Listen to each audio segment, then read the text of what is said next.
When action dies in conversation. There is a quiet moment before action begins. Most people never reach it. They talk instead. The room is warm, chairs pulled close, voices circling the same point. Hands gesture. Throats clear. Someone leans back, satisfied by the sound of their own certainty. The body stays still. The work remains untouched. Debate feels responsible. It looks intelligent. It smells like progress. But nothing moves. The shoulders stay loose. The breath never sharpens. The pulse never changes. Action waits outside the room while words exhaust themselves inside. Most people believe thinking longer creates better action.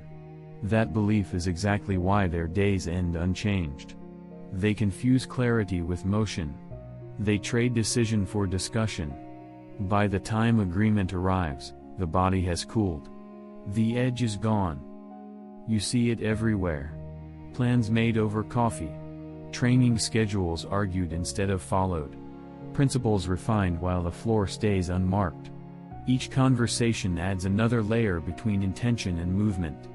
The body learns delay. The mind learns comfort. Old warriors understood this danger. Not as philosophy, but as survival. Miyamoto Musashi did not debate when to cut. Zen monks do not vote on whether to sit.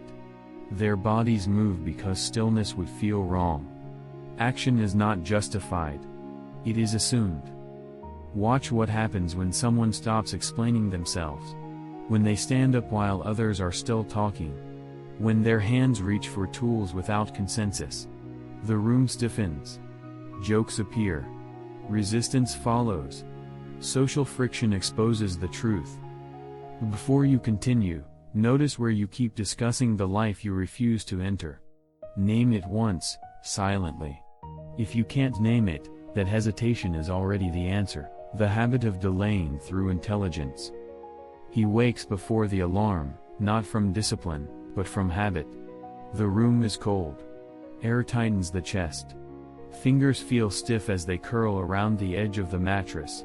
He sits there anyway, letting the moment stretch. The phone lights up. Messages. Opinions. A thread already arguing about how to do the thing he has not started. By the time he stands, the body has learned to wait. He is not lazy. That's the lie people use to protect themselves. He reads. He plans. He refines. His mind is sharp. His calendar is full of intentions. But when it's time to move, something else takes over. The shoulders relax. The jaw loosens. Another thought enters. Another angle. Another exception. The body stays quiet while the mind performs. At the gym, he circles the equipment. Talks about programs. Compares approaches. His hands touch the bar but don't grip it yet. The metal is cold. Chalk dust hangs in the air. Someone else lifts without comment. Plates clatter. Breathing turns loud. The room shifts around movement, not ideas. He feels exposed standing still. In meetings, he is respected. People nod when he speaks. He frames problems well. He anticipates objections. The table fills with cups and notebooks. Pens tap. No one stands. No one acts. When the meeting ends, there is relief instead of resolve. Everyone agrees to revisit. The body slumps back into chairs. Action is postponed with consensus. This is the trap of intelligence. The smarter the mind, the easier it is to delay. Thought becomes a shield. Debate becomes a ritual. The body never enters risk. Skin never tightens. Pulse never rises. There is no friction, and without friction, nothing changes. Watch how delay becomes identity. He starts to believe he is the kind of person who thinks deeply. Others reinforce it. You're analytical. You're thorough. Compliments land like chains. Each one adds weight. The idea of acting without full agreement now feels reckless. Immature. He waits for certainty that never arrives. Ancient training halls were built to break this habit. Floors were cold on purpose. Hours were fixed. When the bell rang, bodies moved. No one asked how they felt. The body learned first. The mind followed later, reluctantly. Over time, hesitation felt stranger than effort. Back in the modern room, someone finally stands. Chair legs scrape. The sound cuts through discussion. Heads turn. There is discomfort. Someone jokes to soften it. Another asks for clarification. The standing body does not answer. It walks out. The air feels different after. He notices his own reaction. A tightening in the chest. A heat behind the eyes. Part irritation. Part envy. The body recognizes something the mind resists. Debate protected him. Movement exposed him. He goes home with the same plan. Tomorrow, he will decide properly. The shoes stay by the door. Untouched. The night is quiet. The body already knows what morning will bring. Negotiation begins before the body moves. The conflict starts before his feet touch the floor. Eyes open. Ceiling familiar. A dull weight sits behind the eyes. The body knows what comes next. The mind interrupts immediately. Not with refusal, but with negotiation. Just a minute. Just enough time to think it through. He lies still. The room is quiet except for distant traffic. Cold air brushes his face. The body wants movement. Blood feels slow. Muscles wait for a command that doesn't arrive. Instead, thoughts line up like advisors. Weather. Schedule. Energy. All reasonable. All useless. This is where action usually dies. Not in weakness, but in dialogue. He sits up halfway. Elbows press into the mattress. The spine feels tight. There is a brief window where standing would be effortless. He misses it. The phone vibrates. A message arrives. Someone else is already awake, already sharing an opinion. The moment closes. Negotiation feels harmless. It feels adult. It feels controlled. But every time it happens, the body learns something dangerous. Movement requires permission. Over time, the body stops offering initiative. It waits to be convinced. At training, the same pattern repeats. Shoes are tied slowly. Laces pulled, loosened, retied. The floor is cold under bare feet. He rolls his shoulders, testing them. Something feels off. A reason appears. He stretches longer. Watches others start. The sound of breath hitting rhythm fills the room. He stays outside it. No one stops him. No one forces him. That's the problem. In old schools, negotiation was removed early. Not through disciplined talks, but through structure. Fixed times. Fixed forms. No space for discussion. When the drum sounded, bodies moved. A late arrival didn't explain. He adjusted. Shame wasn't loud. It was quiet and instructive. Modern life gives endless room to bargain. Alarms have snooze buttons. Schedules have flexibility. Conversations replace commands. The body floats without anchor. Each choice feels small. The damage accumulates. He notices how often he explains himself now. Even when no one asked. I'll start later. Today's not ideal. Words come easily. The chest stays relaxed. There is no cost yet. The cost arrives later, as erosion. Watch what happens when negotiation is cut short. When someone stands the moment doubt appears. When they move while reasons are still forming. The body stiffens. Breath sharpens. The mind protests too late. Action has already begun. Others feel it. They glance up. There is discomfort. A subtle pressure. Someone laughs it off. Someone else grows quiet. The room rearranges around movement. He feels that pressure and looks away. Negotiation offers safety. It keeps him aligned with the group. Acting early risks standing alone.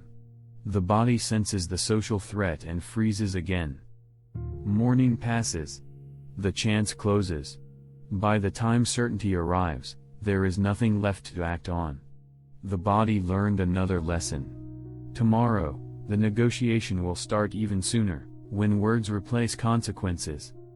He has learned to speak smoothly under pressure. The voice stays even. The face remains open. Palms rest on the table, relaxed. The body shows no threat. No urgency. Words move first, and everyone follows them. In discussion, there is no cost. If a sentence fails, another replaces it. If an idea collapses, laughter fills the gap. The skin stays safe. The pulse stays low. Debate offers endless retries without consequence. Action does not. When he finally moves, the difference shocks him. Muscles tighten. Breath shortens. Sweat appears quickly. There is no undo. No explanation that returns time. The body knows this and remembers. That memory makes the next delay easier. In a group, debate spreads responsibility thin. No single body carries the weight. Everyone shares the idea, so no one owns the outcome. Shoulders stay loose. Feet stay planted. The room hums with agreement while nothing changes. He notices how often groups choose conversation even when the decision is obvious. The work could begin now. Tools are ready. Time exists. Instead, someone asks one more question. Another adds a nuance. The group nods. The delay feels productive. The body remains untouched. This pattern trains something deep. Over time, he associates safety with speech and risk with movement. His mouth becomes strong. His limbs become hesitant. He can argue for hours and act for minutes. The imbalance grows quietly. Ancient training did not allow this drift. Speech was limited. Forms were repeated. Correction came through posture, not explanation. If the stance was wrong, the body felt it immediately. Consequence replaced commentary. Learning stayed physical. In modern rooms, consequence arrives late. Sometimes too late to teach. A project fails months after meetings ended. A body weakens years after plans were made. The connection between cause and effect blurs. Debate escapes untouched. He senses it when someone refuses to explain. When they nod once and begin. The air tightens. Others shift in their seats. There is irritation. Someone asks for reasoning. None comes. The movement itself becomes the statement. That silence carries weight. It exposes how hollow the discussion was. It reminds the body of what it avoids. Muscles tense in response. A shallow breath. A quick glance at others for permission. Social pressure rises. Most retreat at that moment. They fill the space with words again. Laughter. Clarification. Agreement. The pressure dissolves. Safety returns. He watches this happen and feels the familiar relief. Debate has rescued him once more. But underneath it, something dulls. A quiet disappointment. The body wanted to move. It didn't. Later, alone, the words replay without heat. They feel thin. The body remembers the moment it could have acted. That memory lingers longer than any argument. It waits, patient and accusing, for the next chance. Choice is where discipline fractures. The moment arrives quietly. No drama. No signal. Just a small pause where two paths exist. One requires movement. The other allows delay. He feels it in the body before he names it. A tightening in the stomach. A slight lift in the shoulders. The familiar fork. Choice appears as freedom. It feels humane. Civilized. But the body reacts differently. The presence of choice slows everything. Muscles hesitate. Breath loses rhythm. The spine softens. The body waits for instruction instead of issuing it. He notices this at the same hour each day. Shoes by the door. Floor cold under bare feet. Outside, the light is gray. Nothing stops him. That's the problem. He stands there long enough to consider how he feels.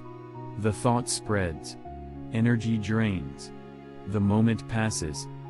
In places where action mattered, choice was removed early. Training began at the same time regardless of weather.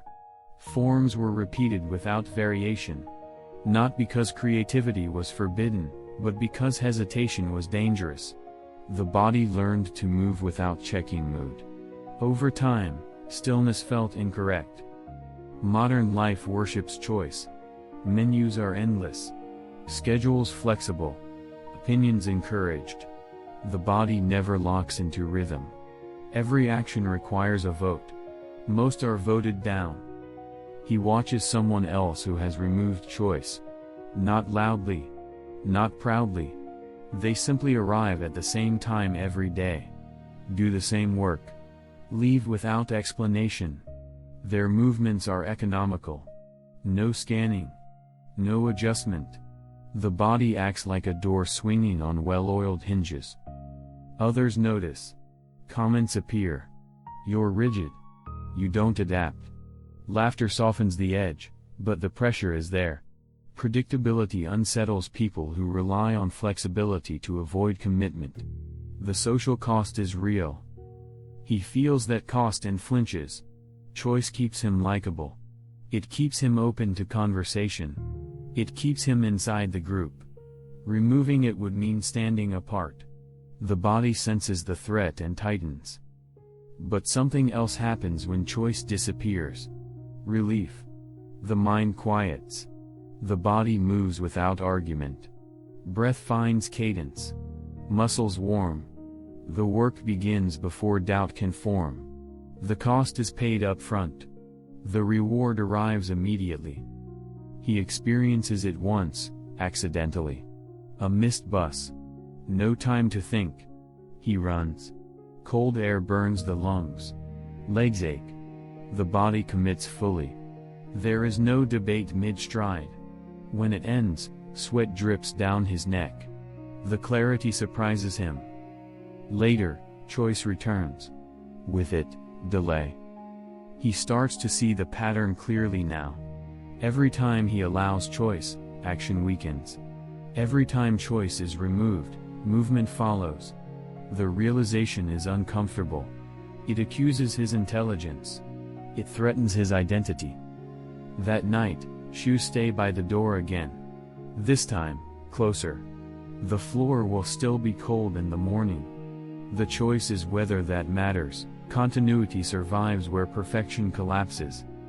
The break never looks dramatic. It is small. A skipped morning. A shortened session. A decision to resume properly tomorrow. The body notices immediately. Something loosens. Not relief, permission. He tells himself it makes sense. He wants to do it right. The conditions weren't ideal. The time was off. Better to wait than to perform poorly. The logic is clean. The body sinks into it like warm water. The next day, returning feels heavier. Shoes feel farther away. The floor seems colder.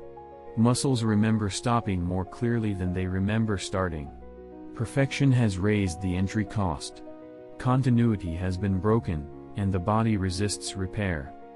In old practice halls, continuity mattered more than intensity. A monk with fever still sat, briefly. A warrior with injury practiced footwork slowly.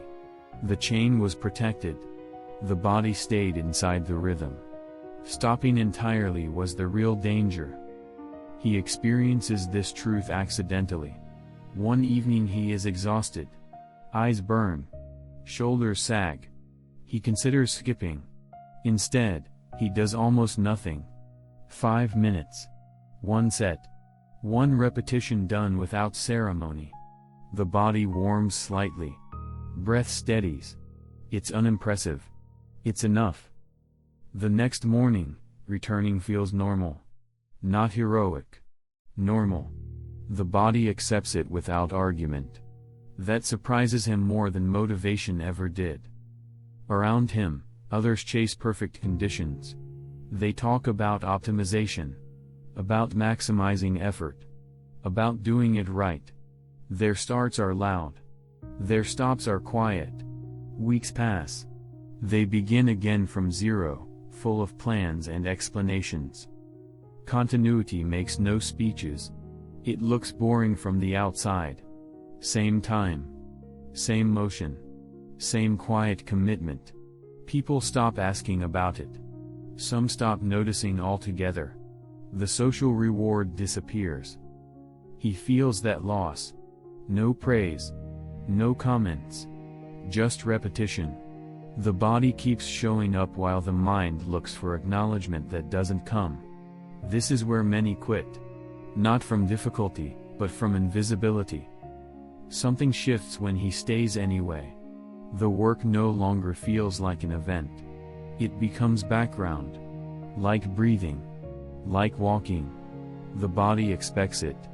When it doesn't happen, something feels wrong. Not guilty. Off balance.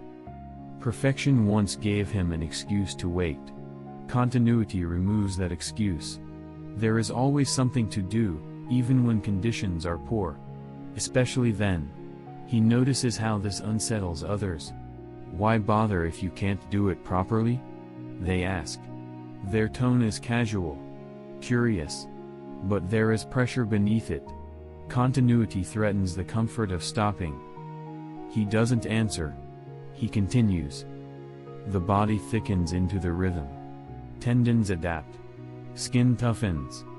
Breath finds its place. There is no breakthrough moment. No climax. Just accumulation.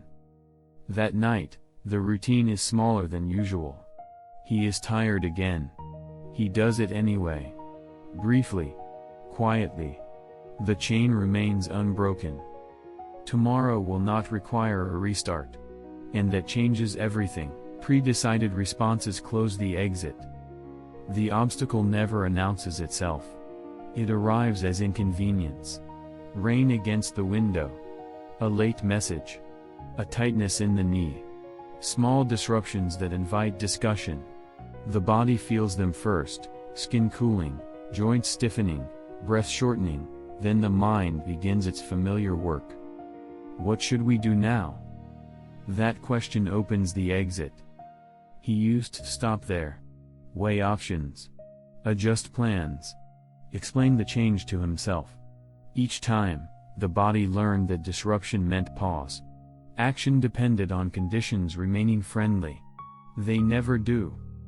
In places where action mattered, responses were decided in advance. Not thoughtfully in the moment, but coldly beforehand. When rain fell, training moved indoors. When exhaustion appeared, intensity dropped. Consistency stayed.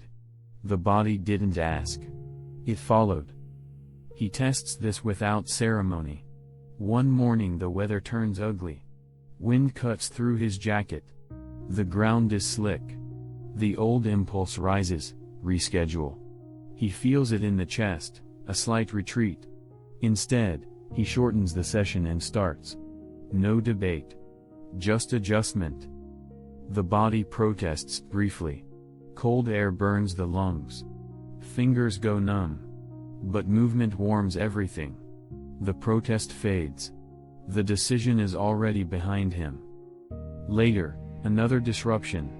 Work runs late. The hour slips. The mind reaches for a clean reset tomorrow. He notices how automatic that reach has become. The body feels heavy. He chooses the smallest possible action instead. 10 minutes. Indoors. No preparation. The chain holds. Pre-decided responses do something subtle. They remove the emotional spike from obstacles.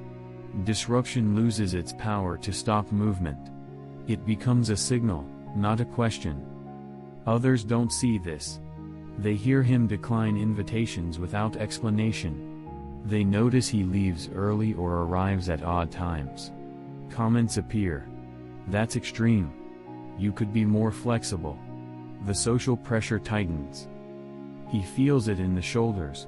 A desire to justify. To reassure. He doesn't. He acts. The discomfort lingers in the room after he's gone. This is where debate used to trap him. He would stay, explain, soften the edges. Now, pre-decided responses close that door. When X happens, Y follows. No audience participation. The body adapts quickly to this certainty. Movement becomes lighter. Breath steadies faster. There is less friction inside, even when there is more outside. The mind arrives late to the action and finds it already underway. He notices how others struggle when plans break. Confusion spreads. Energy drops. Meetings form to discuss the disruption itself. The work waits. He feels a distance open. Not superiority. Separation. At night, he prepares without thinking. Shoes placed. Space cleared. The next day's response is already chosen. The body rests differently when it knows what comes next. Disruption will arrive again. It always does. This time, there will be no discussion waiting for it. Action reshapes identity without permission. At some point, the body stops waiting for agreement. It happens quietly. No announcement. No internal speech. One morning, his feet hit the floor before the thought arrives. Cold boards. Sharp air. Shoulders roll forward. The body is already moving when the mind catches up. The change unsettles him. There is less drama now. Less friction inside. He does not feel heroic. He feels directed. Like something has narrowed. When hesitation appears, it feels foreign. Out of place. The body rejects it the way it rejects bad footing. Others notice before he does. Invitations come with disclaimers. You probably won't want to. Jokes follow. Always training. The tone is light, but there is distance in it. He feels it when conversations pause after he speaks. When plans are made without him by default. The social cost becomes visible. Before, debate kept him included. He could talk through anything. Agree, adjust, delay. Now his actions speak first, and they don't negotiate. The room stiffens around that. Some admire it quietly. Others resist it openly. Most feel exposed by it. He feels the exposure too. Acting without explanation removes his shield. If the action fails, there is no argument to hide behind. The body carries the result directly. That weight sharpens everything. Training changes texture. Movements feel cleaner. Not faster, cleaner. The breath settles into a steady rhythm. Muscles respond without coaxing. The body trusts itself now. That trust did not come from belief. It came from repetition without debate. There are days when energy is low. The body still moves. Slower. Shorter. But it moves. The absence of discussion saves strength. He realizes how much effort he used to spend convincing himself. That effort is gone. People ask what changed. He searches for words and finds none that fit. Sane discipline sounds false. He didn't add anything. He removed something. The endless conversation. Identity shifted without consent. He no longer sees action as a decision. It feels more like gravity. When conditions align, movement happens. When they don't, movement still happens, just differently. The body adjusts. It does not ask. The most unsettling part is how irreversible it feels. Once the body learns this pattern, debate feels like regression. Sitting still to discuss what should already be underway creates tension in the chest. A dull irritation. The body wants to leave.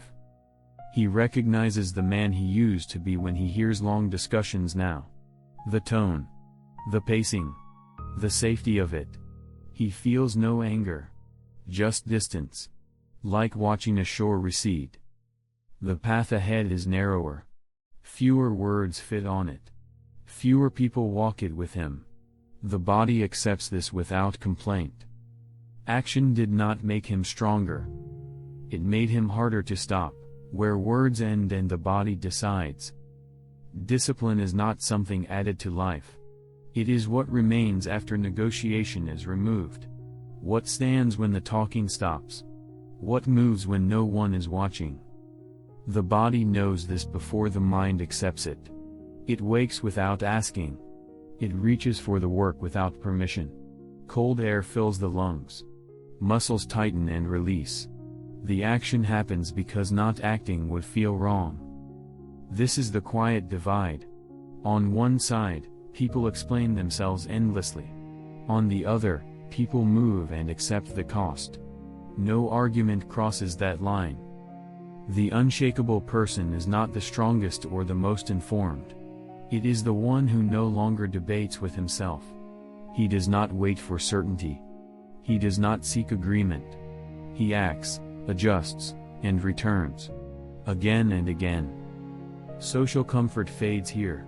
Predictability unsettles others. Silence replaces approval. The body carries the weight directly, without witnesses. This is the price of integrity. It is paid daily, in small motions, without ceremony. Discipline, once embodied, stops feeling like effort. It feels like alignment. The body moves before the story forms. The work continues even when conditions fail.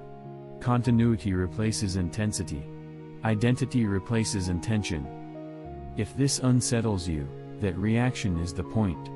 Debate has protected you long enough. Words have given you shelter. Action will not.